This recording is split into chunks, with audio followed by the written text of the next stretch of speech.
Tell them run it up. I wake up. Yeah. I wake up, flex, thumb down now. Check, no drip, just wet. Tell them run it up.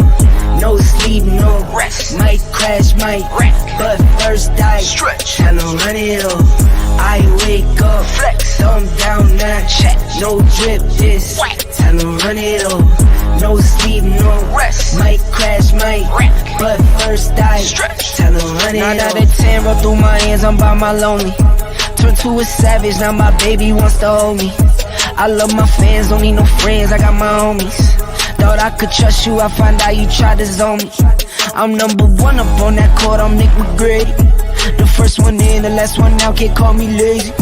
Put in my hours, send the invoice and they pay me. I need 6 rings like MJ and Tom Brady. 6 rings. You muted. Sorry about that. Greetings. We are here in the lab. We're here in the lab. Oh my God. He made it. Coach Fritz. Fritz.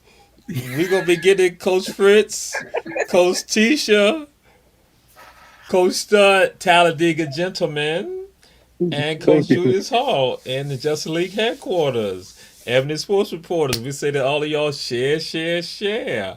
And it's going to be a wild night tonight, just to let y'all know. Wild night tonight is like kind of unbelievable. So we're going to throw some things out there right now. John Harbaugh has talked about, again, an HBCU player who is drafted, and he's given high accolades because there's only one HBCU player that was drafted in NFL draft. Now people say it's a political thing because you can't have no folks come from HBCUs when people got all that money going to these Power 5 schools. So Coach Fritz, we start with you. What's your thoughts? What's your sentiments for some of this, Coach Fritz? If the boy could play, let draft him, pay him his money. There's a lot of talent in the HBCU, but they don't, like you said, they pay the power. The money is in the Power 5. The money's not in the HBCU yet, but it's coming. I mean, I totally agree. It's like everybody knows the money thing, even with the HBCU, the private versus the state.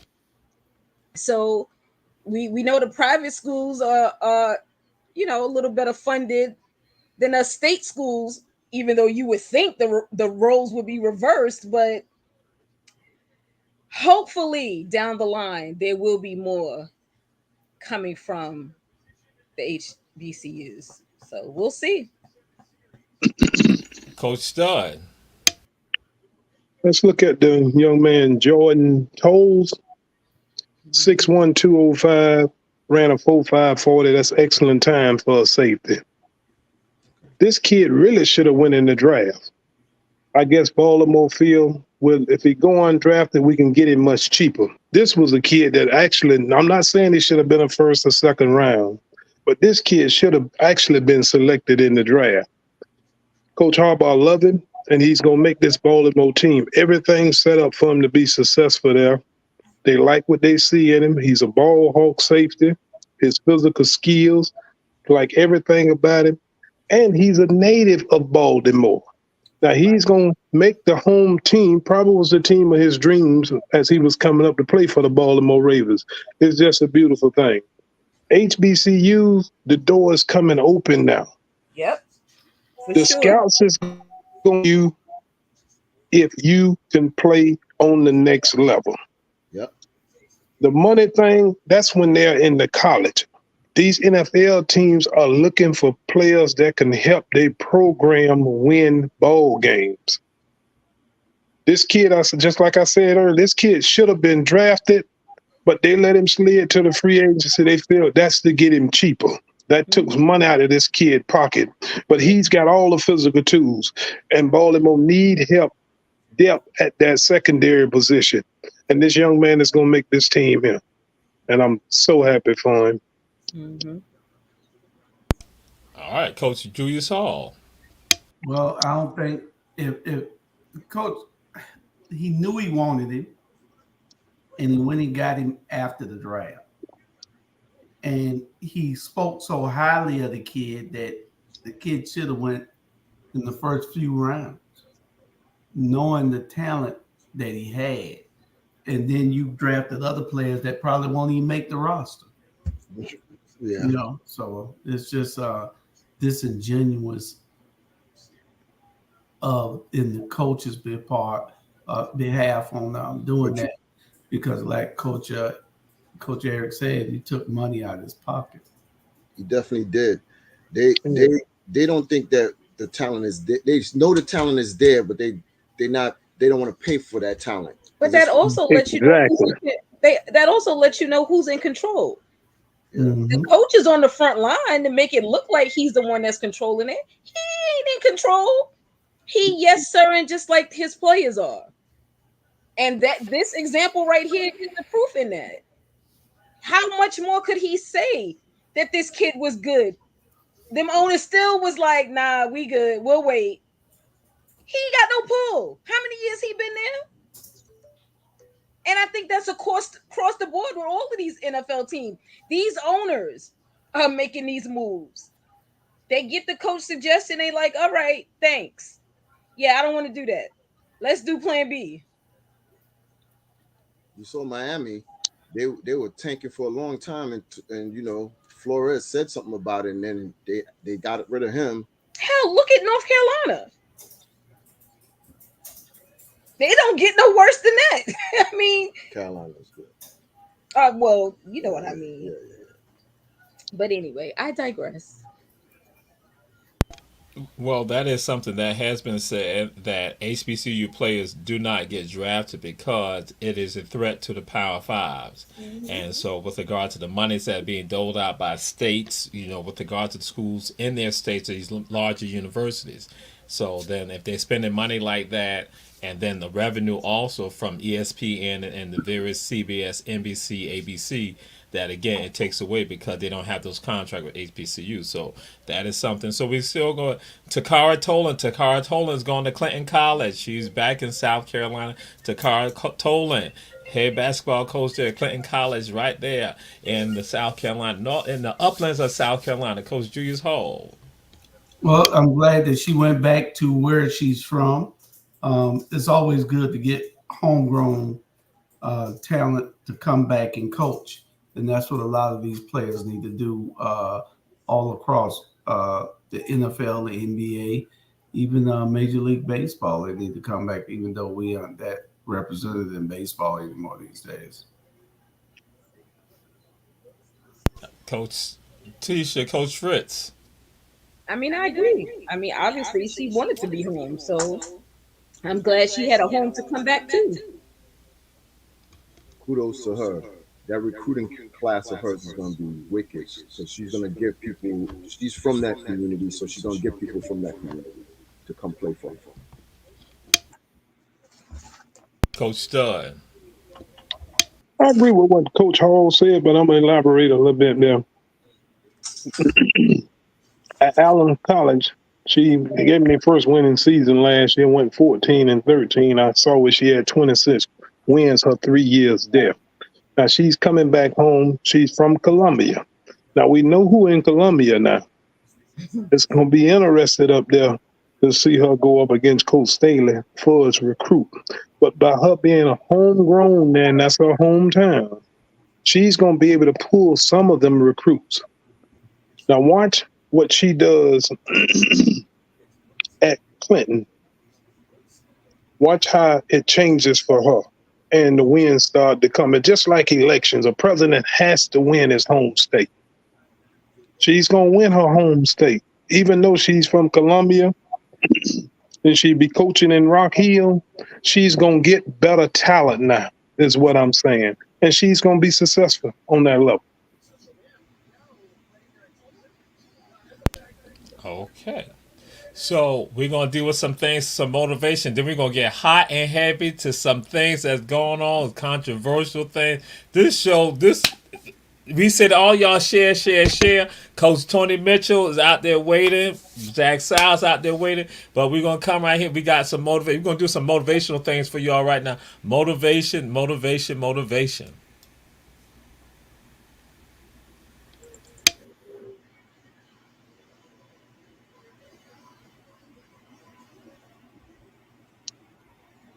Better be careful with them hips. Hamstrings. Good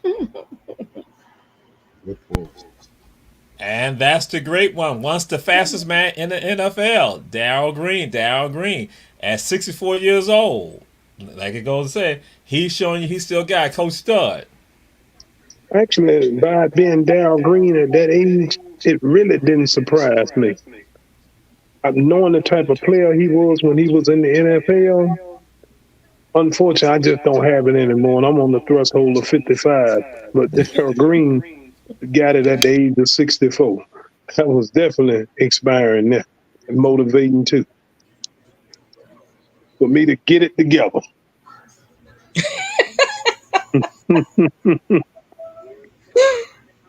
Yeah. Don't forget to unmute. Oh yeah, I like Coach Julius Hall, and I like. Oh Lord, how do I think? Oh Lord, just I'm too afraid. Daryl's my third cousin, and it's in the genes, it's in the DNA. So you see that he at age 64 that he can do that. I could still do that at age 62. So it's just great genes, you know.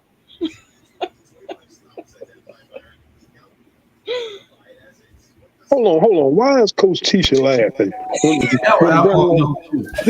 really want to know that too. Exactly. Every time Brunelon goes to speak, it'd be like, what we got now? You don't even realize she in the presence of greatness. Wow. Poor me. What was I thinking? Yeah. Listen, I was worried about them hips, the way he was moving. I'm like 64. Yeah. Better watch out. That quick movement you got going on. He looked good. I thought about the hamstrings. He did look good. And he was barefooted, wasn't he? Oh, kudos. Looked like he was. Yeah. They had a long pants. Yeah, kudos. That's straight motivation. You got America. Mm-hmm. What's up, my people? Coach Bernard Brown joining us tonight. Coach goodness, my man. Hey, what's going on? How y'all doing? How you living? Hey. Good. That's good. Nice to see your face. Always. Nice to see y'all. Always. So we're doing some motivation right now, Coach Bernard Brown. What we're going to do, we'll let you go back and get your commentary. This is with regards to motivation right now. This is the great one from Washington, D.C. with the formerly known as Redskins, Darryl Green. We're going to let you look at the video and get your commentary on that. Yeah. No, he has sneakers on. One wrong move, and he don't need hip replacement. And Coach Julius Hall let it be known that Darryl Green is his cousin, so it runs in their genes. So we're going to let you go ahead, Coach Bernard Brown. Yeah. Man, I ain't impressed. I can do that. Oh, God. I can do that. Hey, only thing he got better than me, he got a big butt. I got a small butt. So I can do that. And I'm 62. Nah, but Darryl's a good guy, man. Darryl was one of the fastest NFL player in the NFL history. Can lock down, can hit. Great guy, but he got a little weight on him.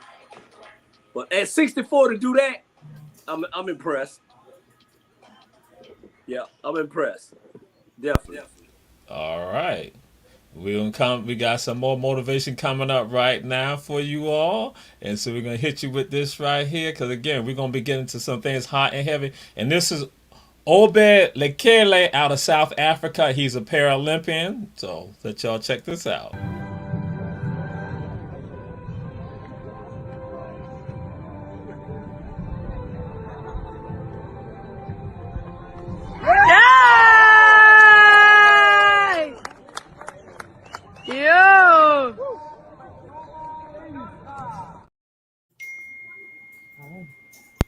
Coach Bernard Brown.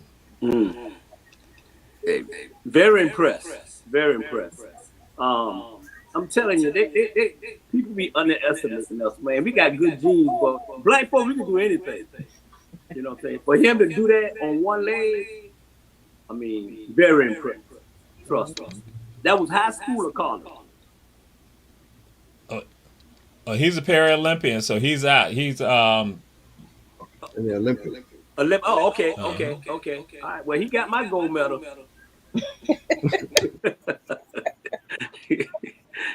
Definitely. Coach Tisha, Coach Fritz. I mean, heck, I couldn't do it with 2 legs, so I was impressed. He looked great. He definitely looked great. I probably gotta have a problem trying to do that. They need to start televising that more. Mm-hmm. A lot of people more motivation to want to get into these type of sports and activities. Right. All right. Coach Julius Hall. That was one of the most impressive things I've seen, because you have to have balance, you have to have strength in that one leg to propel you over the top of that bar. So I take my hat off to that young man, because that was pretty impressive. That was more impressive than Darryl Green at 64 backpedaling. Julius, you can't top that? No. No.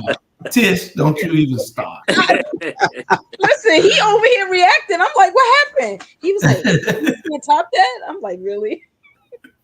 I can't top that.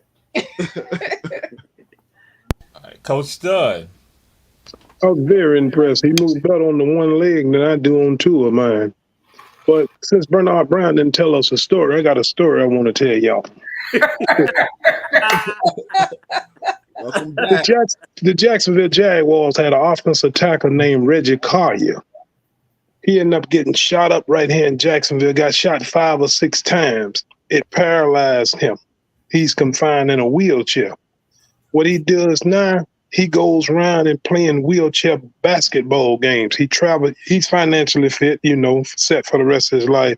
And he travels all around the country playing the wheelchair basketball.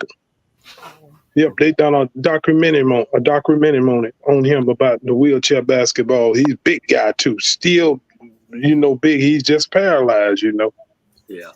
How he got shot? What happened now? How did he get shot?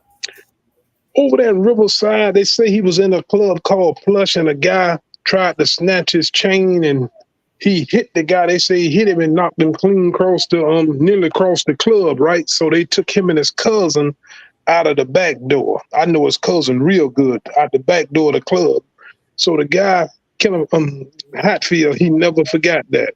And he ended up following him and caught him over Riverside. Of course, they used a female to get there with him.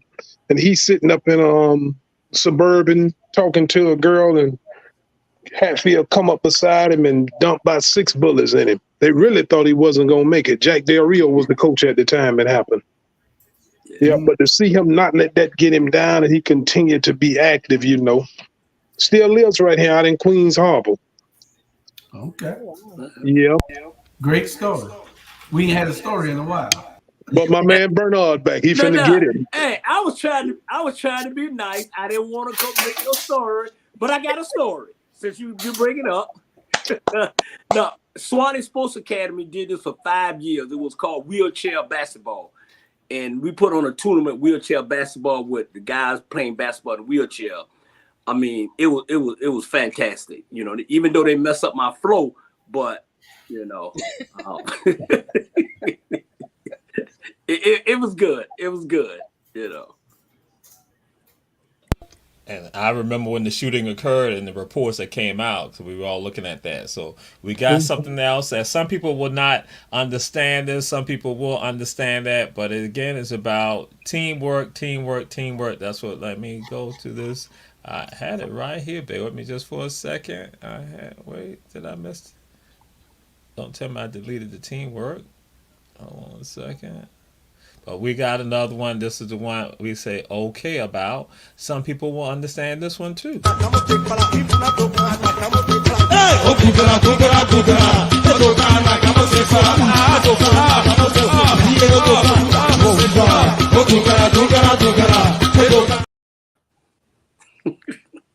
Some of the men will understand, okay, but some of the ladies may not. So, Coach Stud. No, I don't agree with that one there. I wouldn't lay down there if my brother-in-law was driving the bicycle, and nothing you can do to convince me that he gonna hurt me. If he wouldn't let me lay down there if he feel it was a chance of him having an accident and hit me with the bicycle. But I don't believe he convinced me to get down on that one. But that was great though. All right. Yeah. Coach Bernard Brown. That's all they doing in Africa. I mean, I didn't really understand what was going on. Only thing I know, they had some ugly outfits. I didn't understand that, to be honest. I mean, that's a sport. Maybe it's a trust exercise. and that's all they got to do in Africa. They need to come here. So that's all I got to say. Coach Julius Hall. I don't know where you pull these crickets. Is that a sport? Not a sport. It's just entertainment. Just we were saying motivation because we're trying to motivate some of the people out there because we do our motivation. Yeah. So we got one last motivation before we get into the hot and heavy because I'm getting all the motivation out right now because things gonna get ugly. Coach Fritz ain't gonna be happy. Coach Tony Mitchell already been upset with y'all since the weekend. So that's why we getting all this out right now because we got something that's gonna be really hitting hard right after this next motivation. Well, Tony Mitchell needs to be looking at that video, just that him and the Denver Nuggets. Because it's over. It's over. Tony Mitchell in trouble. Fritz in the driver's seat. Thank you. Lord, look at Fritz down there. Thank you. Even though later on we're gonna talk about how he got there, but we have to respect the fact that he's there. And Coach Fritz ain't gonna be happy, so that's why I'm saying we getting all this out right now. So yeah, so we'll move on to this last one. This is about teamwork right here. This is about teamwork. So again, teamwork. How to get the team together. Hold on a second. And I had just pulled it, but then I got distracted. Hold on. I thought I had pulled it on down all the way. He spent a whole hour getting this ready, man. Oh, actually.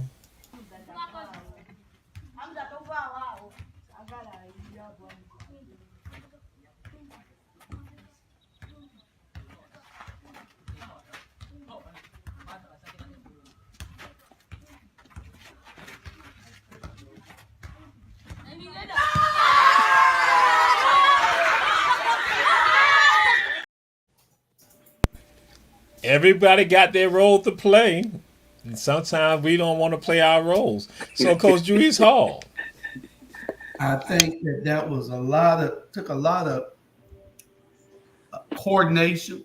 Mm-hmm. That's what makes them the best soccer players in the world. Mm-hmm. Because they practice. And they don't have the amenities that we have. So they have to do it the hard way, and they invent things. Most resourceful people in the world, and I take my hat off to those kids because those kids are emulating Pele and all that he did, and I look forward to seeing them in Major League Soccer. I might watch soccer if they're in there. Yeah. Coach Fritz and Tisha. I was motivated when I first saw it. I was like, the excitement that they had once they made it to the end, it was like, look at what we worked at and look at the reward that we all get to celebrate. Yes, I agree with her. They celebrated together. They were coordinated, and then they were like in rhythm. Nobody messed up. Nobody messed nothing up. It was a rhythm thing, and then towards the end, it was worth the celebration for them. Kudos to them. Yeah. Coach Stud. That was the most impressive one to me, even more impressive than the guy with the one leg. I mean, just the coordination of going back and forth. It just wasn't one-on-one. They went down the line with it. That was very impressive to me. Yeah. Coach Bernard Brown. Yeah. No, I enjoyed it. Like everybody said, very impressed. I guarantee you, if they can get some financial help in their country, man, it's some unbelievable athlete came out of there. You know what I'm saying? If they can get some financial help, man, you see more than that.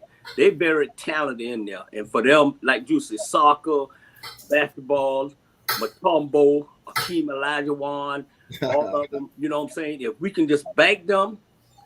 And one thing about them, I'm telling you that we don't have, American black folks, we don't have what the African folks have. And that's come together. They stick together. They come together. Yes. You know what I'm saying? They back each other no matter what. Us, man, we like seasoned crab. Pull them down. I'm sorry. Very impressed, Jamal. Very impressed. I was about to go also. I was about to go when you went to doing that about, conditions make you do that.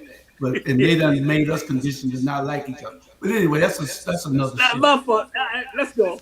And we are going to go to a commercial and come back because we got some videos we did not get to last week that folks said we need to discuss it. So we're going to go to a commercial. Mr. Producer, a commercial. Come out to Port Wentworth on June 21st and celebrate Juneteenth with us. Bring the kids, your family, and your friends and enjoy a day of entertainment, history, culture, and fun. Don't forget, the Port Wentworth Juneteenth Festival is June 21st in Port Wentworth.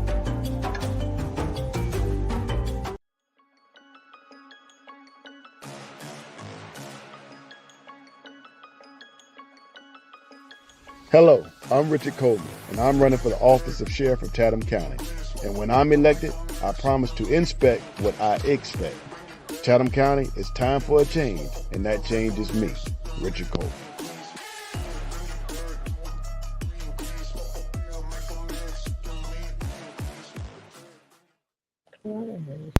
And this is Ebony Sports Reporters with Coach Julius Hall, Coach Stud, Coach Tisha, Coach Fritz, Coach Bernard Brown. We said all y'all share, and support our advertisers, Davis Johnson Bozeman Law Firm with offices in Savannah, Atlanta, and Statesboro. In addition, One Price Cleaners located in the Farmers Market in Garden City on Highway 80, Kim's Cafe at 714 MLK Jr. Boulevard, Chef's Food and Gas on Stiles and Gwinnett Streets in Savannah. We say don't ride by, stop by. And so now, on this one right here, this is one for people to look at and see. We're going to have commentary on this right here. And I got to say to all the coaches, we will not exceed 1 minute. Your commentary cannot exceed 1 minute. Each one, you cannot have more than 1 minute on this commentary because we got another one too to get to. Now we got some other stuff too. So we're going to get into it right now. Why are all these black college athletes that are getting drafted having white women? What's going on? I am going to tell you, as someone that is friends with a lot of D1 football players and D1 basketball players, I'm going to tell you because they have told me. Whoa. Before I get into this, I want to make it clear I'm only into black women. I'm just telling you what they have told me. My man said, bro, how many white women have you seen do the Meg Thee Stallion challenge? And he said, excluding the ones that think they're 2 shades away from being Lotto. I said, probably only 1. He said, okay. Y'all, 5 of my guys that play on Division I Power 5 football teams, and they were like, Goody, you know the type of NIL deals we got. One of my men said, bro, I was messing with this black girl. She heard about the deal I got and started to request money, Apple Pays and Cash Apps, for her hair and nails. I said, oh shit. My other friends were saying, bro, I would try to take her out to Chipotle, Kava, this and that. She would get mad talking about, why are we going to steakhouses? You're good for it. I said, oh shit. They were like, bro, the white women, they're down to go and get a cup of coffee, go and get some fucking ice cream. My friends were like, bro, the white women we're dating, they pay for a lot of our stuff. I said, what do you mean? They said, bro, they know that we're making some money, but while we're at practice or we're at camp, they got us our favorite Cabo Bowl, double chicken, right? Waiting for them to come out of practice. My friends are telling me these girls are getting their group projects done, getting their essays done, online tests done on time. I said, wait, what? I said, bro, what about maintenance? There's no way y'all are not paying for her hair, nails, bags, her lifestyle. He said, bro, first of all, my girl will get her own Starbucks and even get me one, but if I want to be nice, I'll get her something, from Starbucks. And they were like, hair and nails. They don't even care about the nails, really, And if they do it themselves. Sometimes I pitch in, and I was like, all right, what about hair? They were like, bro, she's white. She just brushes it. We're flat irons it. She wants to be special. Jesus Christ, you guys are saving a lot of money. One of my men said this. He just got drafted. He said, bro, I was dating a black girl. Now I'm dating a white girl, and I'm about to marry her. He said, the difference between the black girl and the white girl, the biggest difference is the white girl knows when to shut the fuck up. I said, God damn. Listen, this is what they told me. Do with the information as you please. If it takes me 10 to 15 years to find a black woman that's compatible with me, that's what I'm going to do. But this is what they told me. So stop being surprised.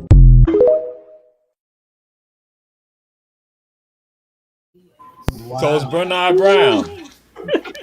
You went to the wrong one first.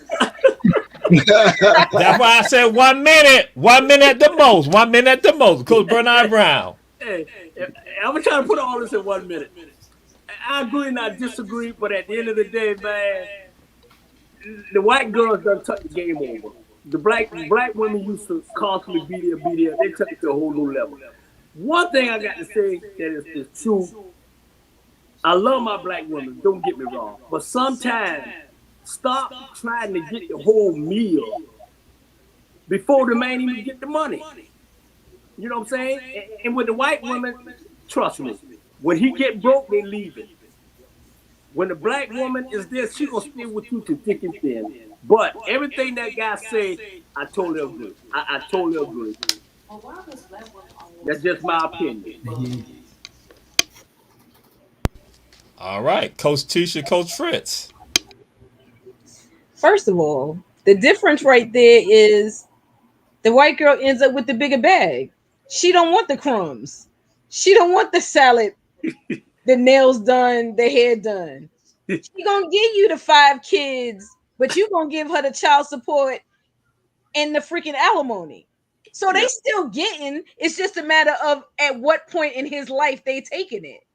So I think it's a bunch of BS. I think these parents of these African American boys need to teach them more about the value of a family that is African American.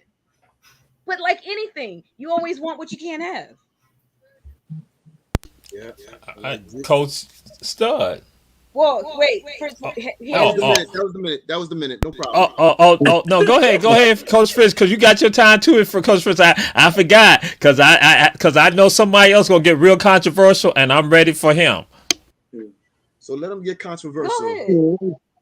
Let him get controversial. I'll pass on that one. Coach Stud. When they don't have money, they with the sister, but when they coming into the money, they go get them a Becky. Now, why do they do that? The sister looking right then, and Becky is looking for the bigger purse down the line. It's just been going on, and it's getting more common now. We used to see it rarely, but it's getting very common now. In fact, during the draft, I had a buddy, Jerry Creighton, a good friend of me and Coach Hall. He called me, and he asked me that question. And that's how I told him. I say, see, the sisters is looking for it right now. The Becky want the bigger purse, the bigger purse down the line, as Coach Bernard Brown and Coach Tisha said. So that's my take on it. Mm-hmm. Coach Julius Hall. Well. Listen. See, y'all think it's Becky. Mm-hmm. It ain't Becky. It's Becky's daddy and mama. They already know that this boy fit to get paid. Yeah. They know that it's a 50-50 chance that he's going to the NFL. So they encourage the dating. They give her the money to go buy his damn Starbucks and his chicken fingers. He eats Zaxby's every day. Yeah. He think he eating grits.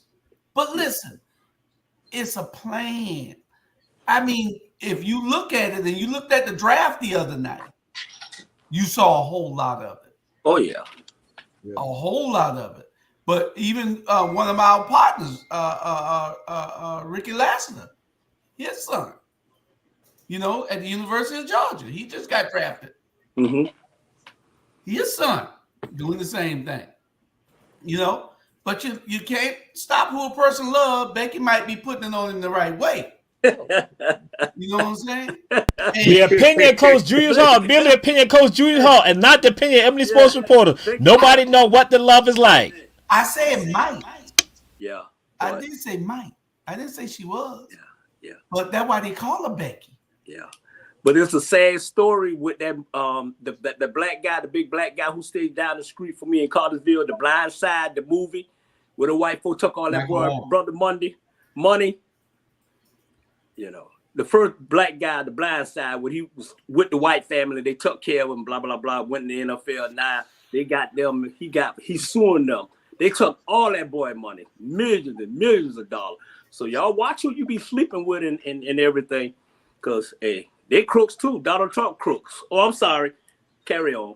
Did I get a minute? Because it is really, Jamal, I need you to load that to the rabble. That is a good topic for Wednesday coming. Because this needs to be explored. Because we got to be able to look at this and say, you're taking the generational wealth is now leaving our community. Mm-hmm. Yes.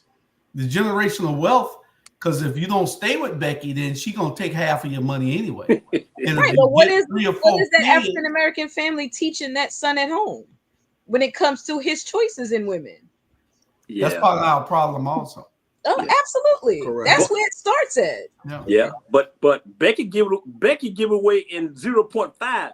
The black one is gonna take 10 minutes before she. So if you, I'm telling you now, you want 1 minute or you want 10 minutes. Becky, 10 minutes you might be disinterested in it, Bernard. 1 minute. 1 minute we go. You into the car. That's right. After practice, knowing you done had a hard practice, baby. Come on, Becky take you to the car. When you go to the shower, you go be, it's just a fact. Hey, I'm sorry. Go ahead, Jamal. Move on, Jay. The opinion of Coach Bernard Brown and Coach Julius Hall, merely the opinion of Coach Bernard Brown and Julius Hall, not the opinion of Ebony Sports Reporters. We love you all. That's Michael Orr. His name was Michael Orr, Bernard. Mike, okay. Right. So yes, we're moving on. See, I was gonna go to the other one on Stephen A. Smith, but then we just go ahead and skip that. We just skip that. No, we got to get Stephen A. We got to get him. Okay. All right. So we got to get. So we supposed to got him last week. Now, what's gonna happen is that we're gonna probably cut this off because Matt and my boys, they get a little rugged in the conversation, and we don't need to have any issues with regards to Facebook, with regards to some of this. So we're gonna just open up a bit of it, and then we're gonna engage in the conversation. Some of y'all may have seen some pieces of it last week, but this is what we're gonna do. We're just gonna do a little bit of it, because again, it's 5 minutes actually, but we're gonna do it. I would jump the parts of it, but then we're just gonna start with the opening. Stephen A. and he's our guy, but Stephen A. has been out here wilding of late. Would you even call it that? Yeah, I'm not gonna use the word I want to, but yeah, go ahead. Yeah, starting off with said blacks in America can relate to Trump because of the how he's being harassed and arrested and all this kind of shit, which is wild as fuck. And then he tried to go back and correct us and tell us what he said, or what he didn't say, but everyone heard what he did say, and the shit was so outlandish. The motherfucking Shitlock agreed with them. And if I'm not mistaken, didn't Stephen A. just have a diss track on Whitlock like 3 months ago? Like, he got this nigga agreeing with him now, defending him, agreeing him. He was looking for a little rope, and he found it. He also said, called the league office the other day, and this one, Gilly posted this, and this one hurt my soul, man. Like, he called the league office to see why Russell Westbrook was suspended. And that just don't sit right with me. And he's a journalist, he needs information. That shit was just weak to me. So mute. Whew. Hit the mute button. We can't hear you. Oh, it gets deeper and it get harsher, and I just like so that's why I like I would say to anyone, check out the video because, and also, some of y'all probably were y'all looking at the show out there. Y'all know, yes, Stephen A. has tried to backtrack on some of it, but now we go to this right here. Coach Stud, what's your thoughts with regards to some of this right here, and even from all the commentary of Stephen A. Smith and what he has been doing? And even you heard what he said, Jason Whitlock and Stephen A. have been on opposite ends, and so even Whitlock went and agreed with him on some madness. Stephen A. used to be a commentator that I used to really like listening to and actually admired. The situation with Donald Trump. First of all, what is he trying to do? Get black votes for Donald Trump? Donald Trump have never been in the ghetto and see how the blacks are harassed by the police. You talking two different things. Trump has created this legal problem that he have. And it's not just because of his color like it do when it's our blacks. Second of all, he called the league office on a black player asking them why he wasn't suspended. It was a hard foul, but hey, who are you, Stephen A. Smith? Once the decision is made, we're going to talk about the Knicks and the Pacers later on. We have to live with it. Sometimes the best conversation is no conversation. And you see me do it right here a lot. I'm glad my man Bernard Brown is back to take the slack up off me. Give it to him. Man. Coach Bernard Brown. Hey, let me say this here. I'm going to keep it clean as possible. The word that's come out of my mouth is my personal word, not our black media. Stephen A. Smith is an Uncle Ruckus. I don't like him. He pushed the narrow button to go towards him. I don't like how he uses Shannon Sharp. Shannon Sharp had a show. Now Stephen got a show by himself. I don't like that. And for him to say Donald Trump, he can relate to what? Dude, you can't even relate to yourself. And for him to call the lead office on Westbrook is a coward move. And I really don't too care for the other two fellows on there because they wishy-washy. But Stephen, I mean, I'm over him. Every time he come on TV, I change it. I don't want to hear nothing that Uncle Ruckus got to say. He done sold us out like Van Johnson done sold us out. These folks, why they always selling us out? I don't understand that. But one thing I go say, he won't be on my television. All right, Coach Tisha and Coach Fritz. I'll let her have this one. Well, I've never been a fan of Stephen A. because he says a lot of stuff that he doesn't hold himself accountable for. Mm-hmm. And his backtracking is not fixing what he said. It's trying to say he never said it. Mm-hmm. Dude, that's called lying. It's not, you're lying, basically. Mm-hmm. What the NBA does has nothing to do with you. You are a sports commentator. You are not the mole in the damn crowd that's supposed to go back and tell the overseer, hey, you missed this one. I caught it. Make sure you go ahead and do XYZ. Mm-hmm. I think he's so into the pockets of those that don't look like us that he's given himself that entitlement to be able to do and move the way they do. Mm-hmm. But as they always say, every balloon bursts, whether the air runs out of it or is too much air in it. Now, yeah, a lot of people don't know this. There was once upon a time that Stephen A. Smith was on the radio. He was on ESPN too. He made an ill comment about women. Was taken off. Now, that Russell Westbrook, that was a bad move. That was a punk move. You making us look bad. You know what I'm saying? And then you try to backtrack it. He always had an issue with Kyrie Irving. So now when you have an issue with Kyrie Irving, you making us go, oh, Kyrie Irving's a problem. No, it was because you had a beef with his father that you calling Kyrie out. And then you keep saying Kyrie's box office. Everybody, you had Stephen A. Smith is the catalyst. He had Kendrick Perkins, a couple of other people saying, yeah, Kyrie's an issue. You can't say that this year because Kyrie's been balling out. But he used that Kyrie situation to help his profile. Yeah. He knew from the beginning he did not have a problem with Kyrie Irving. His problem was with Kyrie's father all along. Why didn't you say that? You know why? Because the heat was already on Kyrie about other shit he was doing. So he figured, well, while everybody else is pouncing on her, let me get my shots in. Mm-hmm. Like a typical coward. Yeah. That's why I said let her get that. Yeah. The opinions of I'm not. Yeah. She got a little fired up because y'all heard it. She threw it out. She threw it out there. So, Coach Julius Hall, we're gonna move on to you, Coach Julius Hall. Well, y'all still. Once a black man gets into a world that he wants to be accepted in, and then they start giving him money that he's never seen before in his life, it changes you. And it changes you because you want to stay in that status. You want to stay at that level. And we've been conditioned to be that way. You know, we've been conditioned to sell out. We've been conditioned to take the money and run and forget about everybody else. Mm-hmm. Stephen A. Smith, once he's sitting down, he's comfortable now, he's eating his croissants instead of a biscuit.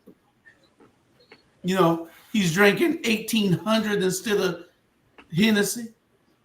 You know, so now he's on this upper echelon where he think he got to say certain things. Mm-hmm.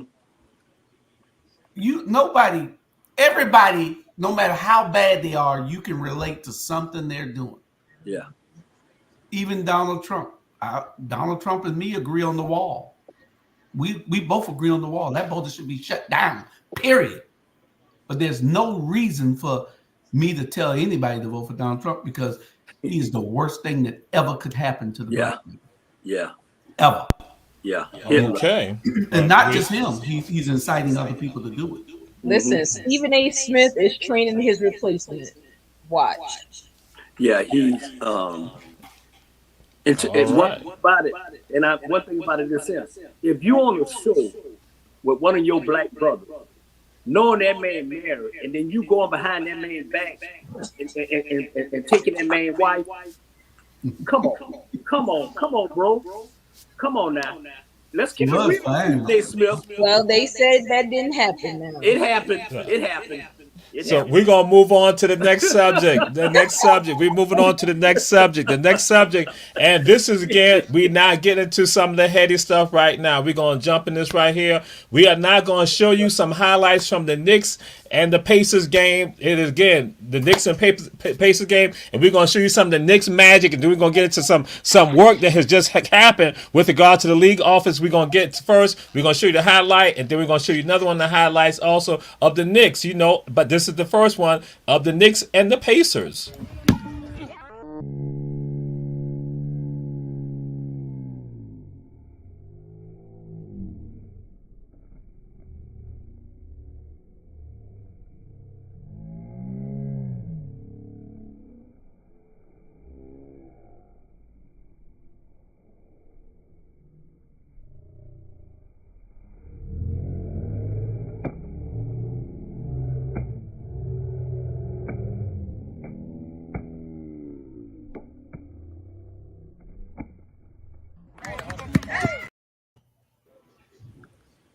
They're playing kickball, as Coach Fritz said. Coach Fritz said, I got the highlight for you, Coach Fritz.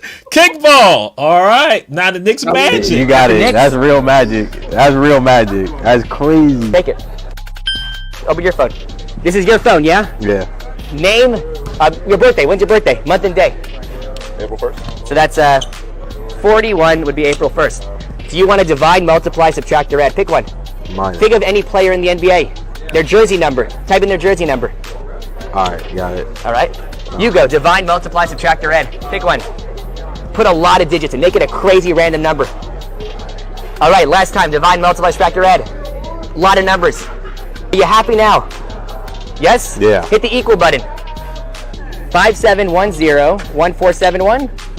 Is there any way I could have known 5710-1471? There's no way. They better not be on the paper. That would be insane. You've been holding it. Hold it from the corner. Come on On now. that paper, bro. Let's read it. 5, 7, Come on now. 1, 0, 1, 4, 7, 1. But wait, did this number mean something to you? Look.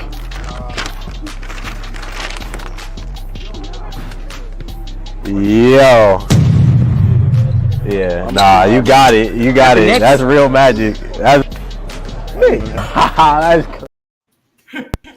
Cause the Knicks got real magic going on right now, Coach Fritz. Ain't that right? They got real magic going on, and they got Rick Carlisle's pulled out of his hat 78 violations that they have now reported to the league's office. Oh my God, Coach Julius Hall, you start out. We're gonna let Coach Fritz be the last one to talk about this. The Knicks and their kickball. Coach Fritz said they're playing kickball. Go ahead, Coach Julius Hall. Well, I'm not going to give you the commentary that you think I'm going to give you, really, because look, guess what? I want to see that face right there. That face right there.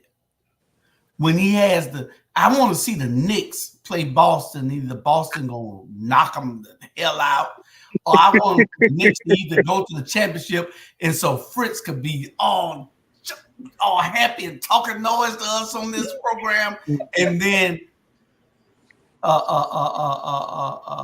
Minnesota, because you know it's going to be Minnesota, right, Tony? Wherever you are, you know it's going to be Minnesota. We're going to be discussing Minnesota. Hold up, Coach Julius Hall, please. I'm just saying. I want to see Fritz say, "Oh, we can beat Minnesota." First thing first, I'm not talking like that. You're not next. You go last. All right, let me go last. So that's what I'm waiting on. Yeah, I want New York to win. I'm not going to give you any commentary against New York. I like Brunson. Coach Stud.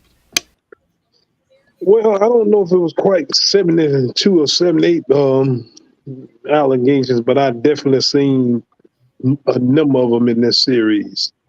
I know the refs always favor home teams, but some stuff you got to, like the kickball, you got to call this stuff. I mean, it just getting outrageous. Just play it any kind of way you want to play. Is this what we doing now? But somehow, some way, Fritz's team is in the driver's seat up 2-0 as of now. And now they're faced with, can they win 4 out of the next 5 games? I don't think so. We have to live with what it is, 2-0 Knicks. We should call them the North Carolina Knicks. But go ahead, Coach Bernard Brown. Hey, let me clear it up for you, all right? Let me clear it up. All right. First of all, New York, they outplaying them. They out-rebounding them on offensive rebound, 32-16. You ain't going to win no game like that. Rick Carlisle getting out-coached, period. And you come New York, what? They down to 6 players now? And Brunson, I didn't know the little fella can play, but they ain't nobody in that building can stop them. And Indiana, led the lead in scoring and last in defense. Make it make sense. You ain't gonna outscore New York. So it's 4-1 New York. 4-1 New York. And if Boston don't come to play, New York going to the championship. Watch. If the referees continue to help them. Referee ain't got nothing to do with this here. Trust me. Thank you. We're now moving on. We're moving on to our last 2 coaches, and I have to go and say this. I've always been a fan because I've been a fan of Clyde Walt Frazier because he's from the ATL area. I've always had a fan, and I had love when Willis Reed did what he did. I love that, even though I'm down with the Lakers. But then again, I've always had. But now we come to Coach Fritz and kickball and Coach Tisha. And the magic of the Knicks. I gotta go. First thing first, finally getting calls. We never get the call since Jordan. That's number 1. Number 2, the refs are horrible. Yes, some of it was a kickball. How do you call double dribble and he never even touched the ball with the other hand? Well, they called it back though. When they called it back, the coach Rick Carlisle was like, "Yo, I gotta do 72." kept pressing the button 72 times, 78 times of calls. So he's trying to guarantee that he gets some calls at home. Now, during the season, a lot of people didn't watch this games with Indiana. Indiana co-copped Jalen Brunson on the floor in front of the referee, and they took the ball, scored it, and that was it. Jalen Brunson he's like, yo, you're not going to call this foul? You're not going to call this foul? His father's like this. Don't worry about the foul. Stop talking.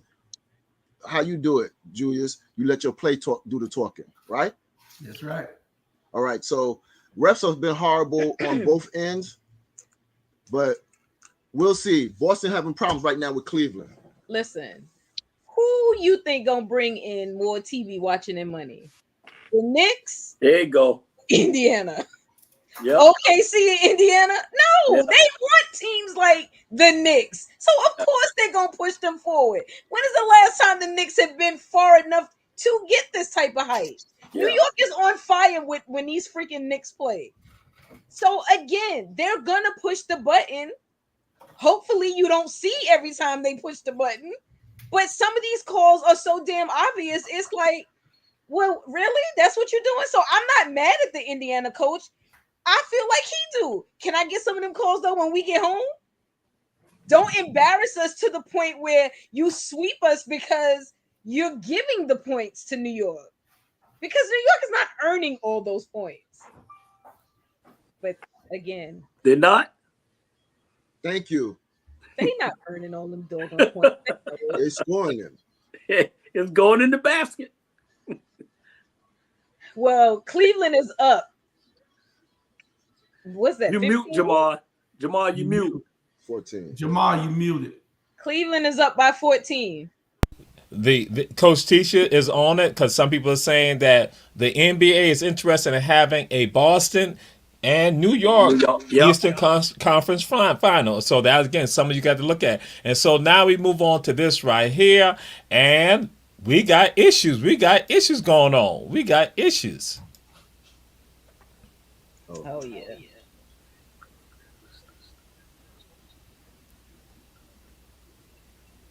I think that's crazy. So Jamal Murray's had a temper tantrum. He's had a temper tantrum. And guess what? Other people have been suspended, but this time around, there's no suspension that's in the works. And so some people are saying that Minnesota's putting the pressure on. They are not just letting Joker and Jamal just run up and down the court and do that fast break. They're like saying, no, Minnesota's putting the defense on them and they can't handle it. Denver can't handle it because they're not being challenged. So Coach Tisha and Coach Fritz, what's your thoughts? What word of comfort would y'all give to Coach Tony Mitchell? Coach Tony Mitchell needs some comfort right now. Give him some words of comfort. Listen, that boy should have been suspended and fined. Yes. 3 different incidents? That's ridiculous. And somebody could have got hurt stepping on that. On 2 of those incidents, someone could have been hurt. Yes. You charge what's the name $100,000 for doing the money sign for the ref. So I don't understand how this boy gets to play in all these games. Why? Because Denver, they want them back in. Now Patrick Beverly threw the ball twice. He's gonna get some money taken away from him, and he's suspended 4 games. You didn't do nothing for this guy because the money, you need that Denver. Yeah, money. Denver is the hype now. You and them young boys didn't like that they lost last year, and that team. I've been telling y'all about Anthony Edwards since the beginning of NBA season, and he got it.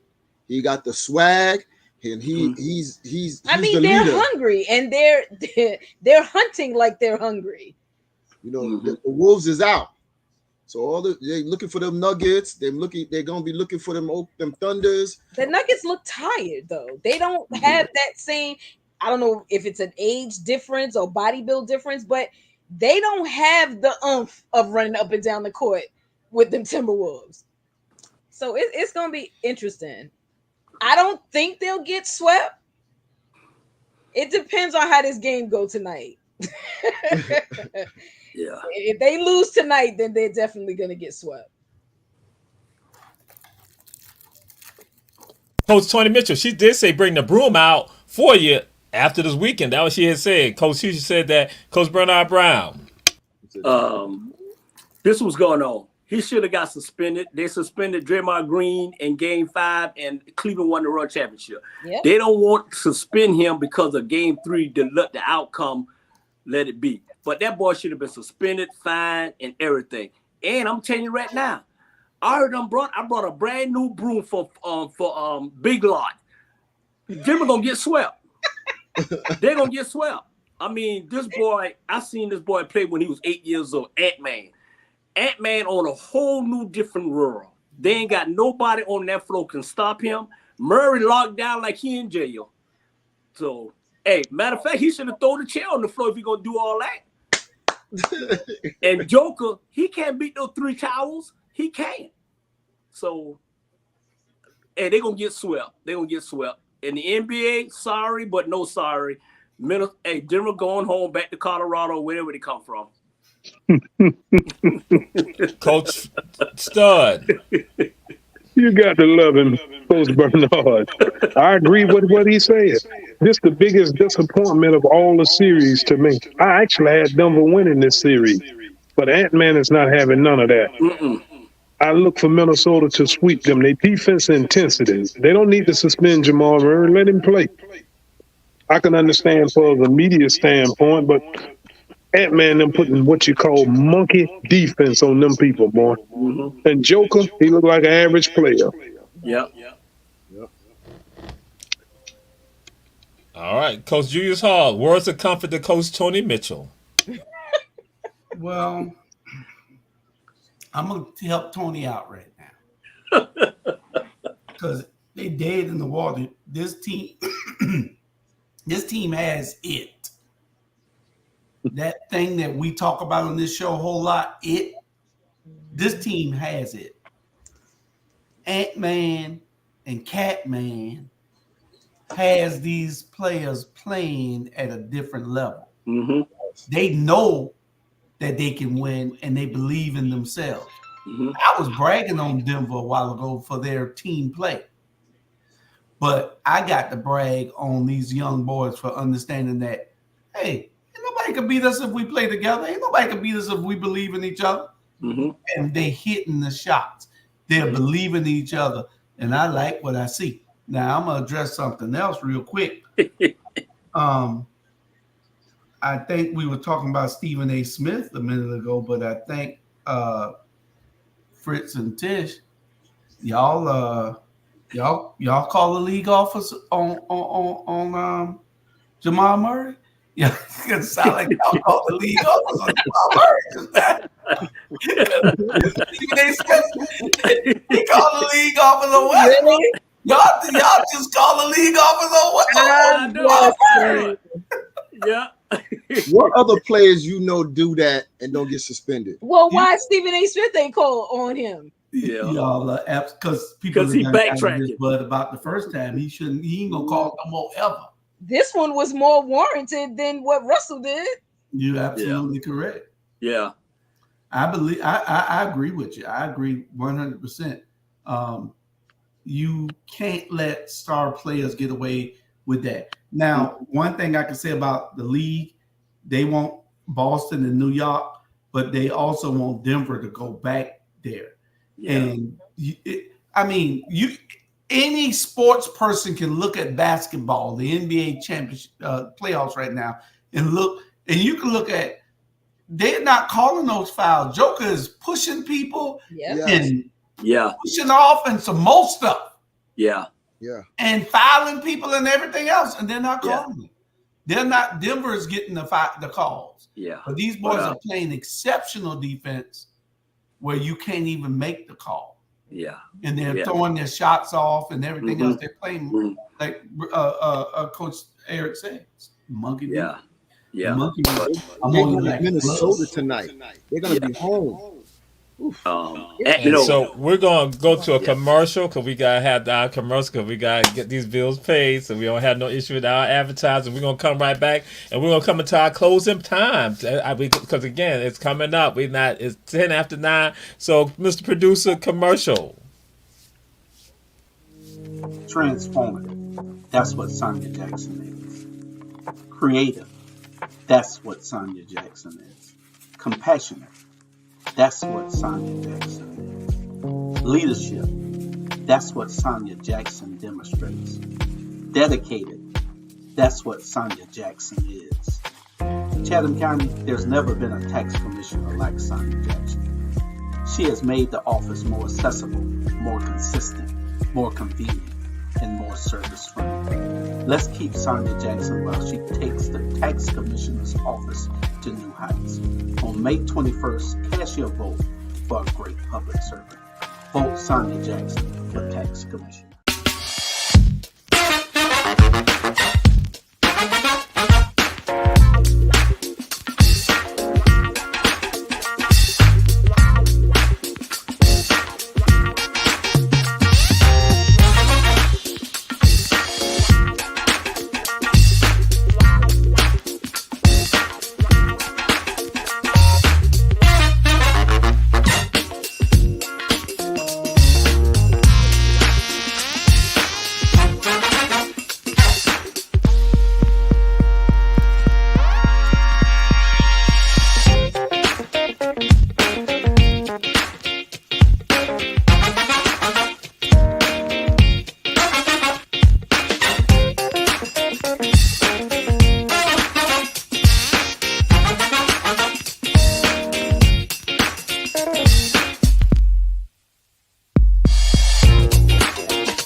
We are back. This is Ebony Sports Reporters with Coach Bernard Brown, Coach Tisha, Coach Fritz, Coach Stud, and Coach Julius Hall. We say support our advertisers. Davis Johnson Bozeman Law Firm, offices in Savannah, Atlanta, and Statesboro. Chef Food and Gas. Don't ride by, stop by on the corners of Gwinnett and Stiles Avenue in Savannah, Georgia. And Kim's Cafe, 714 MLK Jr. Boulevard.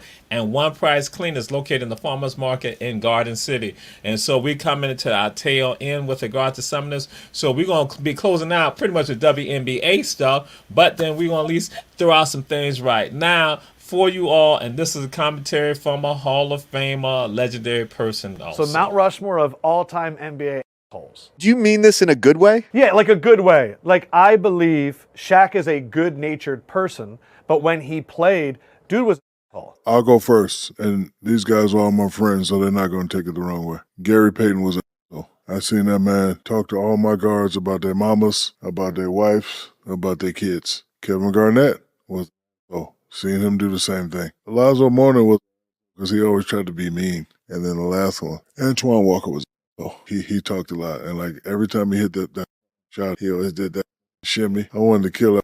KG for sure. I put Rashid up there. Oh, yeah, Rashid. Teammates, Hito Turkoglu for sure. Underrated asshole, and I love him to death. TJ McConnell. You work with but I ain't going to say nothing. RJ? Nope. Kendrick? I don't know where this is going.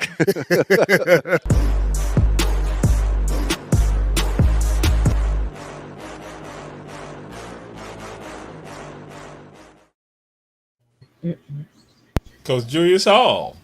I agree with Shaq. All right. All right. Coach Stud. Hey, I got to agree with the big fella also, especially with Anton Walker shimming on him after he done made a basket. Yeah. Yeah. Coach Bernard Brown. Yeah. I agree with Shaq. Shaq's still mad because he got one NBA MVP and Joker got 3. Make it make sense, somebody. Make it make sense. This dude can't jump. This dude, trust me, he shouldn't have got MVP this year. And I know I'm going off subject. I'm hurry up. It should have been Bronson or the little young fella in Oklahoma. Yes. And that's why I say Denver will get swept. And boom, they out of here. But I agree with Shaq.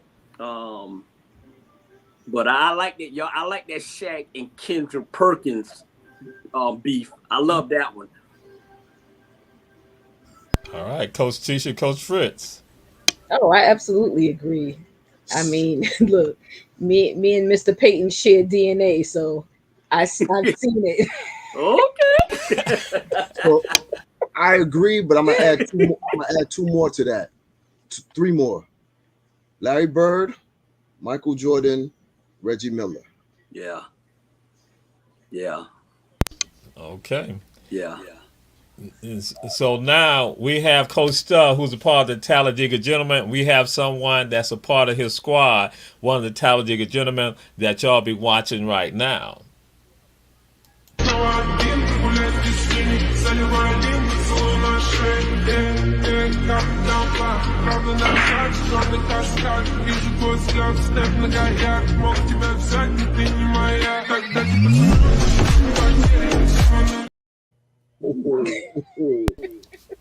That's how they roll. I said, this Coach Stud right here. This how Coach Stud them roll. Coach Stud. Did you see that English he put on that cue ball when he bought it back around the table? Minnesota Fats couldn't do it like that. Yeah. That's that Talladega Gent action. That's why I knew. I said that's exactly what it is. Coach Tisha, Coach Fritz. I was impressed. I was like, my reaction was the same as his opponent. I was looking at the computer like, how the heck did he do that? And he was so confident that it was going to happen. Yo, that was a swag. That was it. He got his opponent, boy, just to watch it right on top of the table. I'm like, what's it doing? And then I'm like, oh God, he's gonna hit the 8-ball. Out of all the balls that's there, that was crazy. impressive. Impressive. Coach Bernard Brown. Yeah. That's probably one of the best shot I ever seen in my life. He got Minnesota fans. Yeah, I mean, for that to hit like that, you know, you got to give him credit, Julius Hall. Coach Julius Hall. Really? Y'all really think that was a shot? Y'all think that was a shot and the English on the ball really brought that ball around that curve?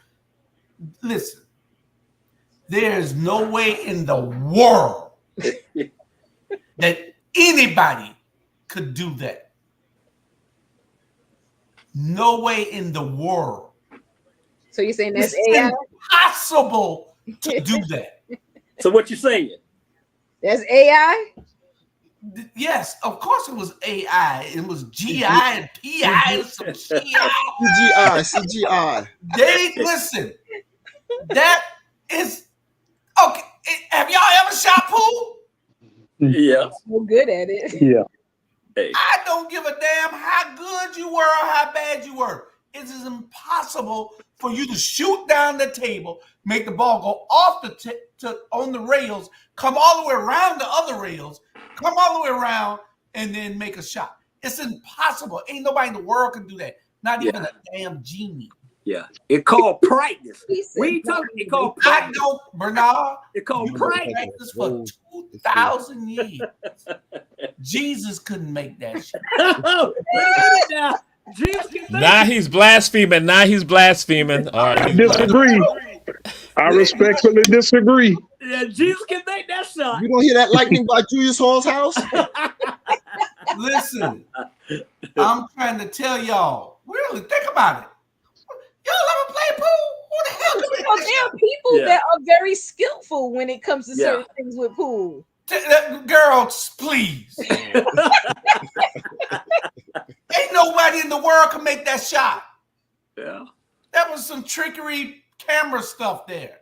Is that almost 30 points? And then you would have to have something on the rail to make sure the ball don't fall off the table. Really? Y'all believe that just now? Oh, I got some swamp land and what is that? 20? You got some swamp land I got. Hey, we believe in love. We believe in love. All right. So now we come down. Boston is down by 25. Yeah. I ain't surprised. And they're home. Their fans are leaving. There's still 4 minutes left in the fourth. What's the series? It's going to be 1-1. It's going to be 1-1. Yep. Hey. Yeah. The Stars are sitting down with 4 minutes left. We now move on to when you know you're good. When you know you're good. When you know you're good. When you know you're good. This guy in that red shirt has to be the coldest table tennis player in the world.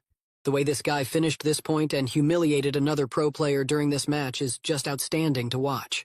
In this point, it looked like he was just being playful and made his opponent look like an amateur. And then he decided to finish this point like this.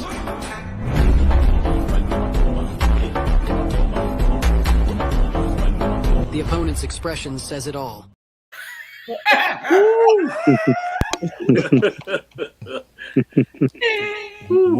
When you know you're good, because I'm going to share some with y'all. Julius Hall said some things to me at time. I tell him, I say, I don't even flinch. I ain't even flinching. I don't even flinch. Coach Julius Hall.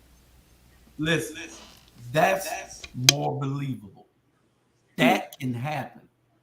I guess Jesus right made in front of your eyes. This guy is a world-renowned ping pong player. He can do that. That pool player ain't no way in the hell of the history of the world that that shot can be made at all, ever. That it's impossible to do that. I'm serious. I think about it, y'all. We talking about ping pong now, Coach Julius Hall. We talking ping pong. I'm reclaiming my time. Your time was up 5 minutes ago. But brother, let me ask you this. I'm 6 feet, 72 inches. Can you sit a lock out there and a guy stand flat-footed and jump up on top of it? We know a guy that can do that, that did that. But that shot is impossible. It has to be trickery in that. See, we knew a guy that did from his athleticism, he was able to do something that most men couldn't do. This guy could stand straight up and jump up over his head from standing straight up on top of a locker with a mattress on it. And if he moved like this, you win. He couldn't even funk. He couldn't even whop. Now, that's true. But that shot is impossible, and there's no way in the world that it can happen. Absolutely impossible. Coach Bernard Brown. Okay, let me bring it back to the ping pong table. Jules went and left. Thank you. Yeah, no, he went. And Jesus behind your back too, Jew. No, but hey, that was some smooth thing, man. That's a smooth. That's confidence right there. Right. He played like I walk. Confidence. Coach Tisha, Coach Fritz. His opponent looked to be so sure that he was going to win the match that I think he was ultimately shocked that he really lost. Yeah. That was a setup. He was setting them up, and the guy kept getting like overzealous. He just walked over, tapped it the other way, and walked off like, yeah, dog, I got you. I was playing with you all this time to set you up. Game over. That was impressive. Yeah. Coach Stud. Very impressive. He taunted with him back and forth, and then he just went for the kill on him. He knew he couldn't bring that last one back. Right. And so now we come to something that, again, we had brought it up before. Ebony Sports Report, we had shared some things, and it is continuing. And again, it's out there, but some people try to shy away from it. So we got to have conversations about it. At least people out there looking at the show, you got to have conversations because it becomes pertinent.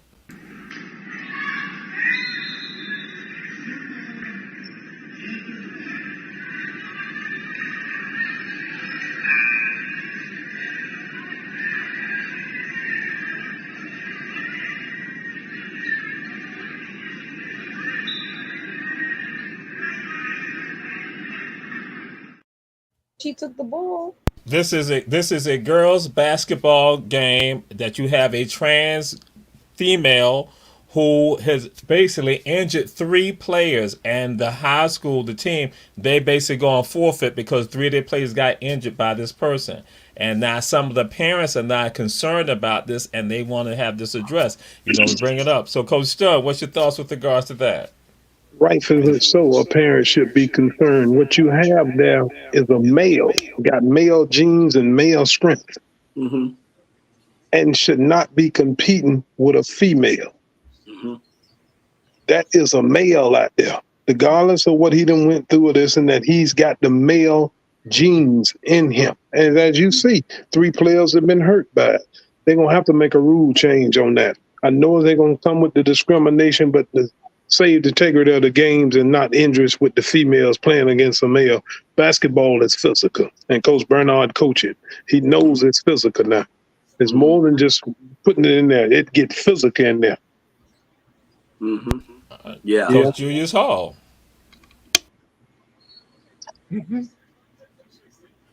Listen. See, part of the reason that America is going to hell in a handbasket is because we're too scared to talk about shit. Mm-hmm. We want to give them every right that they don't have. If you bone a man, you go in the men's bathroom. You bone a woman, you go in the women's bathroom. Mm-hmm. This was not even thought about 30, 40 years ago when we were, you know, now you see you're evolving into the most sinful place on the planet of the earth. This is where hell will fall down at right here. Because we allow everything to happen and we don't want to challenge because we don't want to be canceled. I don't give a damn about being canceled because you can't cancel me. You can't cancel me. Yeah. It's wrong. It's wrong. It's wrong. We are afraid to address the issues that affect us in our everyday life.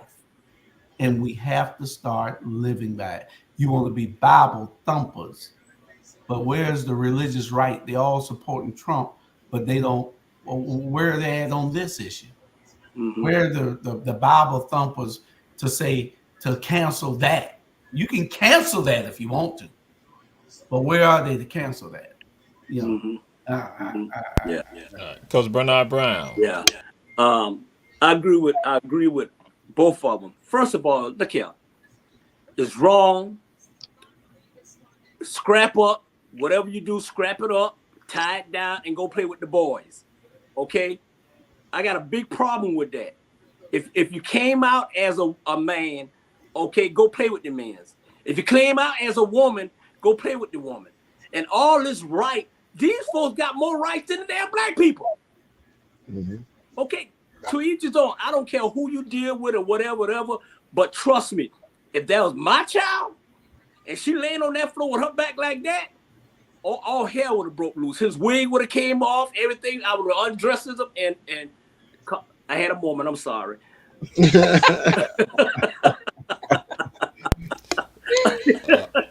Hey, Coach Aaron, I went back to my days. I'm sorry. I went back to my days. The same time they put me out of Panama City. I'm sorry. But you're right, man. We need to address situation like that, man. We can't come on now. Those your baby girls and you got this grown-ass man out there playing with these girls. Really? All right, Coach Teacher, Coach Fritz. So I would sue the school, number one, because I sent my child to play on a girls' basketball team, not a girl and boys basketball team. I have no problem with those that decide that they don't want to be either or. You want to be they, no problem. Create your own they. Don't infiltrate what's already there. That's not fair to the rest of us. Yeah. No one is saying that you can't be a part of, but you can't come in and bully the situation. You're gonna let me in or else. That's not how life works. Now, if you want to create, just like you want your own bathroom, create your own organization. You have women who are now want to be men. Create your sports for that. You have men that are now women. Create your sport for that. How is that not fair? No one is alienating you, but no one can make you part of something. It doesn't make a difference how many surgeries you have. The strength of what you have will never mount up to a woman. And it would never be on an equal playing field.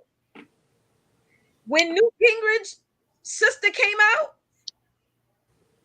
Oh, well, that's when everybody on the hill was like, well, you know, I got a nephew, or I got a brother, I got a sister, I got a kid. So we got to make sure that this is okay. We can't alienate them the way we do black folk. Because it's in our backyard also. That's the only reason why this shit is so, let's be okay with it. It's a bunch of BS. You go, girl. They should have a league of their own. It's unfair. I agree with her. I would sue. Oh yeah. I'd probably be like you, Coach Bernard Brown. I probably would have been on the floor tossing that person down myself. Shout out to that girl. Could be paralyzed. The dude couldn't get up. Shout out to Mr. Brown. Mr. Morris, Coach Chuck, Charles, and Tony Mitchell. Saw them logging in. Oh my God! I would have went bananas. You throw my girl down like that, and then you walking away. It's the walking away that would have really killed me. Yeah. Too. So now we'll come up with something, which we did a couple of weeks ago. We did throw it out there. We say, what is a position that is now almost becoming like almost irrelevant in sports? And guess what happened this week right here? Rajon Rondo went and said the point guard position in the NBA or in basketball is almost going out the window right now. So again, see, that's why I said every sports reports, we've been on top of it and ahead of the trend. Just like to say that last topic we just brought up, we've been discussing this for over 2 years right now. So we come to Coach Bernard Brown. Rajon Rondo said that it is a sad statement about the NBA or basketball in general on how they're not treating the position of the point guard and how it's almost like it's being bastardized right now. Your thoughts on that? Well, with Rondo, I think he need to stop hitting his girlfriend and before he even make a comment. That part. And that I'm just putting that messy. That part. But he was right. He was right. I mean, the point guard position is gone, just like the center position is gone. You know what I'm saying? It's like, you know, you throw 5 people out on that court. If you can play, you can play. You know, the 2 guard is still there because you got Steph and the 3 and the 4. But I agree with him with that. There's no more point guard. You know what I'm saying? Everybody can touch the ball, move it. So I agree with him with that. But I wish he'd get help and keep his hand off the women's at the end of the day. Teacher, Coach Fritz. I mean, look at what they did to Isaiah Thomas. Why did they alienate him? Look at how many teams need a point guard. He basically is begging a team to take him. And he's good. It's not like he's mediocre. He's good. But because you want to get rid of his position, he's locked out. He has to be the man to take the fall. Point guards were the floor general. They got everybody involved. Now you see them coming down. They jacking up shots. Steph Curry was one of the first ones to change that. I can't say that. Jalen Brunson shoots and he passes, so I can't say that. But the point guard's job was to get everybody involved, look at the situation, look at the mismatches. So that is a dying breed because he'd give the ball to the center, let the center do his part. Everybody had a position that they played, and the point guard made sure everybody was happy. But I don't think that's a position that you can just throw somebody in over halfway in the season and think that they're going to get it right. The Suns are gone because they had no point guard. You went and got Isaiah Thomas when you knew you weren't going nowhere but home like I am. So what did you expect? Like, it's crazy. They need a point guard. But you need a point guard at the beginning of the season. You need a point guard in the off season so he can know his players. He can know who to give the ball to, who not, when to do it, and all of that. You think you're going to keep firing all these coaches and that's going to make it better? But you know what that goes back to? That goes back to owners with money who don't even know the damn sport. They know they got money and they want to make changes. Coach Julius Hall. Point guards were gone when they didn't draft me in the last round of the NBA draft in 1984. The point guard's been dead ever since. Yeah, you're right. you can't get rid of the point guard because see the reason it's not going to become obsolete. That's one of the positions. Point guard, the 1 and the 2 is always going to be there because you got to have somebody that's going to be able to bring that ball up the court effectively every time. Yes. Every time. You got these big guys dribbling the ball down the court now. Sooner or later, they'll put somebody on them where they can't dribble that ball down the court. So I think it's a little premature. Coach Stud. Well, let me tell you why the point guard position is becoming obsolete. You got these 7-footer, 6'11", 6'10", with great ball handling skills now. And they can bring the ball up, and they rather have the ball bringing it up because it's just a shooting league now. They can handle the ball now. Back in the 80s, we didn't see big guys with these kind of handling skills that we see today. Time Kyrie get the ball, he looking to give it to Donald. Luka. Time he gets it. Kyrie, bring the ball up, get across the timeline, let Donald get in the set. But Donald wants the ball. He wants to bring it up and get into his shot. So that is what is causing that position to come somewhat obsolete. But like Coach Hall said, I don't believe it'll fade away completely. All right. Well, we're gonna close out with this last segment right here. This last segment, we're gonna close out with it. And but Coach Terry Mobley, we're gonna at least play a video that that will close out this show because you had asked for it because you disputed Coach Julius Hall. But we gotta do this right here. SEC.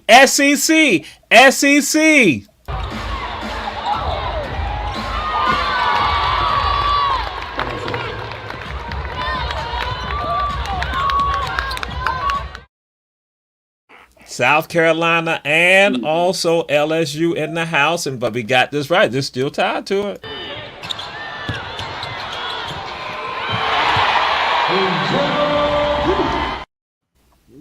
Oh my God! I think this just shot. Oh, I shouldn't have done that for Coach Tisha and Coach Fritz. That's the game. Oh my God! I apologize because then what happened?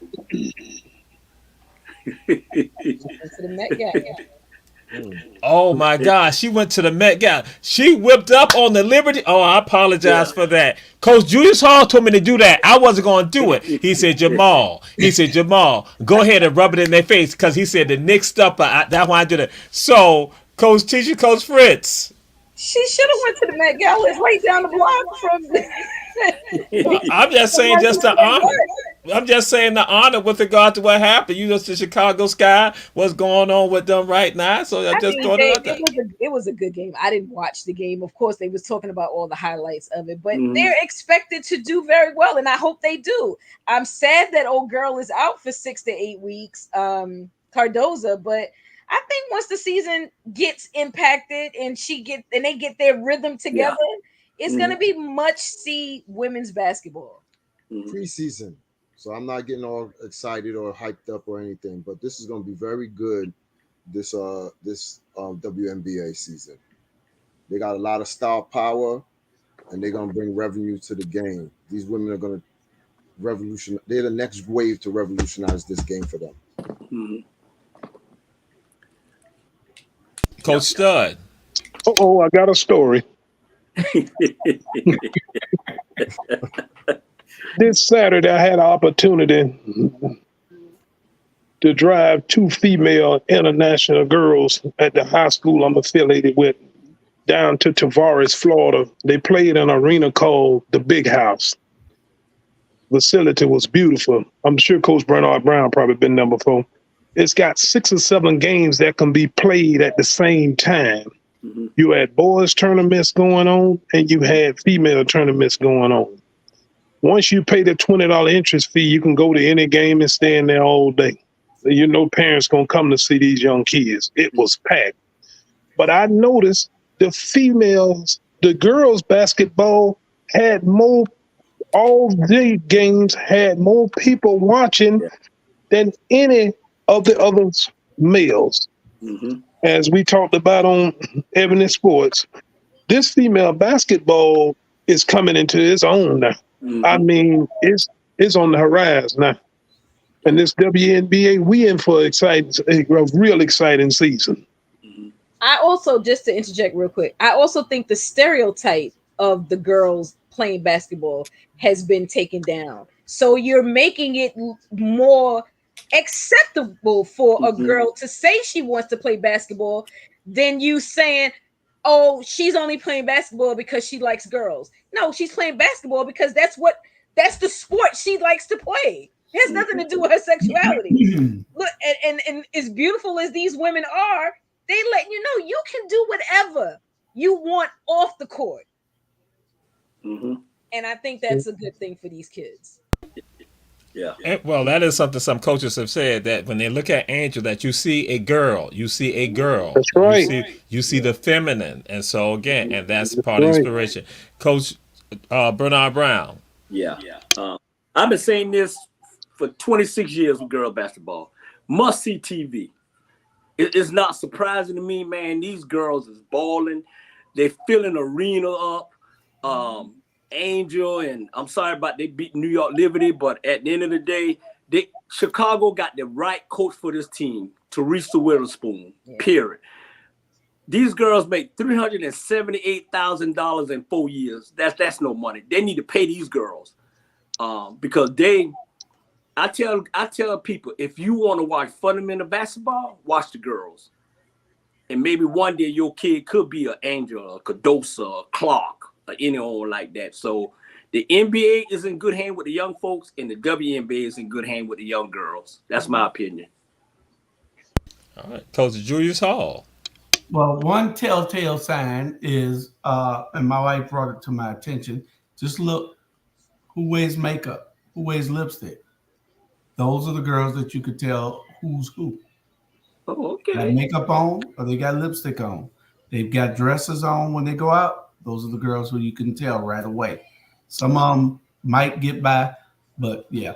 But that's not the video that Terry Mobley requested. She wants to see that damn pool shot again. That's what. That's what I was saying, that we're gonna close out with the pool shot. That's right. I got my sister covered. You just go ahead and respond to what you need to respond to about the video we just showed. That pool shot got you hot under the collar, don't it? That pool shot, boy. Good Lord. So I guess you finished, Victor, your commentary. So we're going to the pool shot. Look at it. Talladega gentlemen. Oh Lord. Wow, Coach Julius Hall a little touchy about all this right now.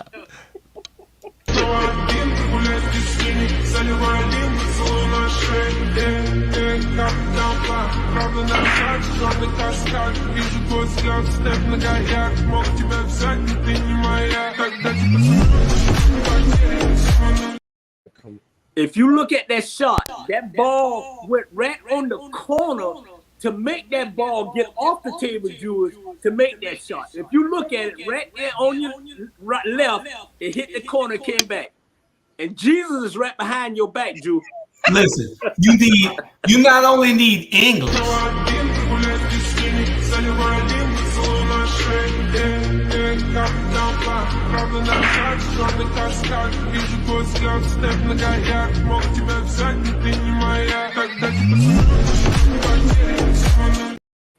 Look, you not only need English, you need Spanish, you need Arabic, you need French, you need some Africana, you need some Gullah Geechee, you need everything on that ball to make that ball do. That ball had a life of its own. There's no way in possible hell that ball. I'm telling you, there's some players. It is absolutely impossible for that to happen. Absolutely. Well, never do that in front of none of y'all. And Terry Mobley is a math instructor. She's a math teacher. She's a math professor. She understands physics, the dynamics. That's why, she understands that. Coach Julius Hall, he just don't understand the dynamics of it all. But I'm gonna let y'all go and continue to help him to understand. That's right. Keep grinding. Yeah. She said, "How in the world?" Yeah.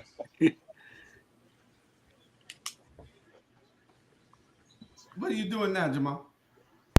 Oh no! I thought somebody else might want to try to help clarify your Jules, understanding. yeah. I just shared. You can see Terry has understanding, but I didn't know if other coages wanted to try to help you to be able to see. Look at the ball. The ball had a life of its own. The ball went around and then it went around the edge and then it came back home to hit the ball. Really? Who the hell believed that? Let's play the damn game. Let's do it one more time. And so I'm gonna share this with y'all. I'm gonna play it, but now I have to go and say we're gonna have to put this video in the Hall of Fame of Ebony Sports Reporters. This is the most controversial video for any of the coaches on Ebony Sports Reporters with Coach Julius Hall. So we're gonna play it again. We want everybody to look at it at home, check it all out. Terry, look at it again.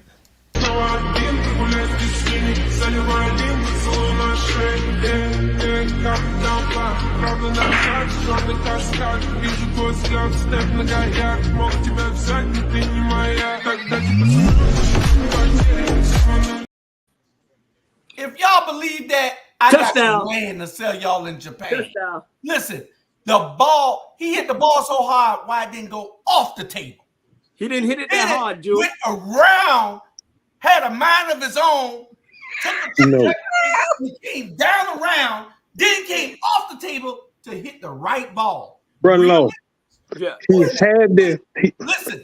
If y'all really think that is possible, I really don't even want to talk to y'all because y'all. Run low. Run low. Ain't no way in hell that could happen. Run low. Listen here. He made that shot. No, he did not. He made that shot, Bernard. I agree. Bernard broke it down to you. Listen, there is no way in hell, there is no way on this earth that shot could be made. No that way. could be made. Blow it up. Jules, blow it up. Take your glasses off. He's muted. Take your glasses off. Jules, blow it up. Take your glasses off. And you can see that shot ball came right on the curb on the left. Yeah.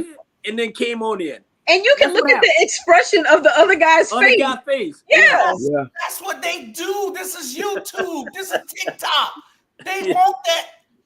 They probably had 1 million people watch that because of the trickery in hell, you just made us watch it 10 times. I know it. You don't get no credit for us doing it because we got it off a video and put it there. But what I'm trying to tell you is, look, there is no way in the world that could happen. Absolutely impossible. So somebody needs to come to us and show us that. Somebody needs to come to Urban Sports Reporters and show that. But you know, send us your personal Terry Mobley, we're gonna check your degree. But you can say this too now. Because it's absolutely impossible for that to happen by you hitting that ball and it's staying on the table. You hit that ball. Play that damn video game. Hold on, before you play it. Hold on. Before you play it, I want y'all to watch something. He hit the ball so damn hard, the only place it could go is off the table. Then it had a mind of its own to not only stop, it made a turn with the same amount of damn speed. And then it made another turn with the same amount of speed. And then it came off the table to hit the correct ball. Y'all like y'all damn mind? Bro, no, he had to hit it like that for it to do what it's supposed to do. Bro, he could not do that in front of us if his life depended on it. It's impossible to do that. They calling you a hater in the chat. Someone said you are a hater. Someone's called you a hater, Julius Hall. You generated also. Tell us how you feel. Tell us how you feel.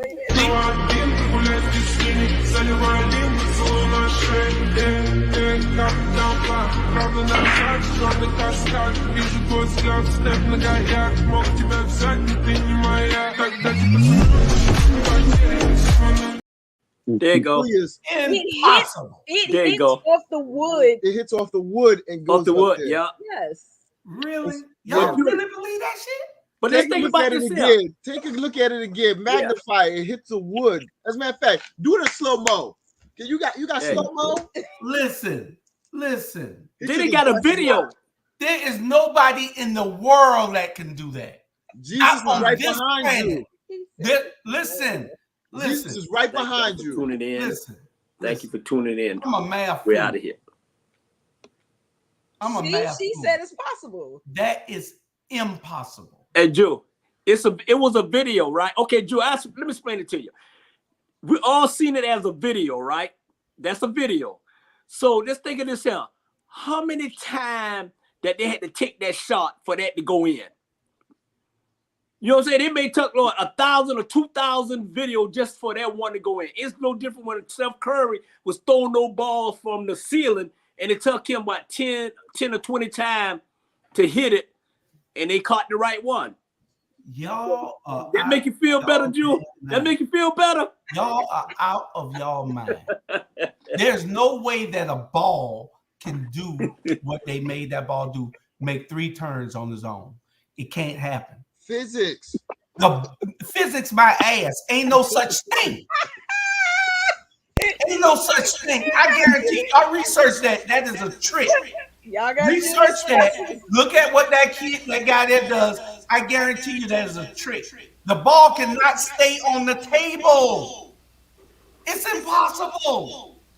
It's the revolving. It's the revolution of the ball. It's just like the planet Earth. The the only way that is possible, if it's AI generated, or if the ball has a control inside of it that makes it do that. Control the ball, like they have a little control car. It's impossible. Okay. I guess I have an answer for you. It was done by aliens. It was done by aliens. It was one of your aliens that you talk about. It's one of your aliens that did it. Your aliens. There you go. He believes in aliens, but he don't believe that ball could have did Physics that. is what physics is what is what helping me disprove it. Physics. It is absolutely. See this here? That pin has to drop. It has to hit. It can't just stay up. Y'all wouldn't take math. You know what? The public school system failed all of y'all. It was the aliens. It was the aliens again, and also Terry Mobley was taught by aliens, so she has the genius in her. Yeah. Terry Mobley, where she was taught at, they helped create spaceships for NASA. So I'm like, it was the aliens, Julius Hall. Understand, aliens know how to make things happen. And this has been Ebony Sports Reporters. It has been interesting that. Put the video one more time. Oh, play. No more.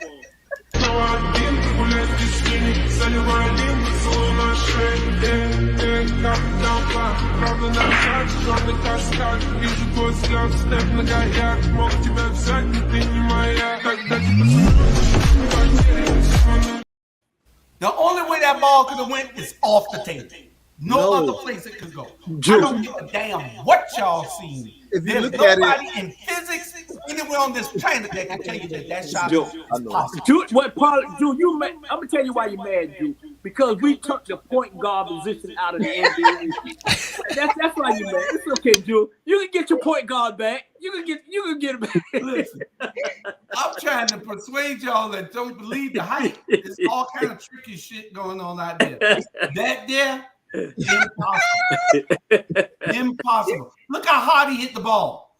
You go try it and make the ball. Matter of fact, y'all go play shooter 2,000 times. Yeah, look. That's computer generated too. I know who that is. You all right, Drew? You good? Wow. Drew, you good? Hey, believe me, that shot cannot be made on this earth. I'm gonna bring you that basketball when I come down, and you get your point guard back. No, bring me that guy to shoot that shot. And he do it in front of you. That'd be amazing.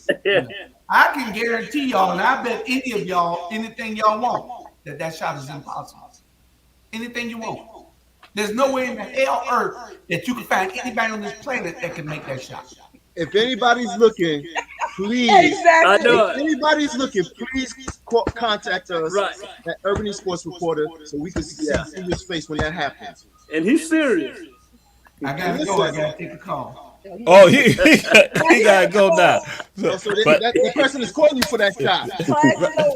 So, somebody probably called trying to tell you, like, hey, wait a minute, this has been. We have spent over 20 minutes on this very matter right here. Never in the history of Ebony Sports Reports have we done something like that. So this is Ebony Sports Reports with Coach Bernard Brown, Coach Tisha, Coach Fritz, and Coach Stud. We're signing out. And so I guess we're going to have another Talladega Gentleman pool shot on next week. That was done by the aliens. So we say check out all the shows on Our Black Media. We see y'all next week. Peace. We out of here. We out of here.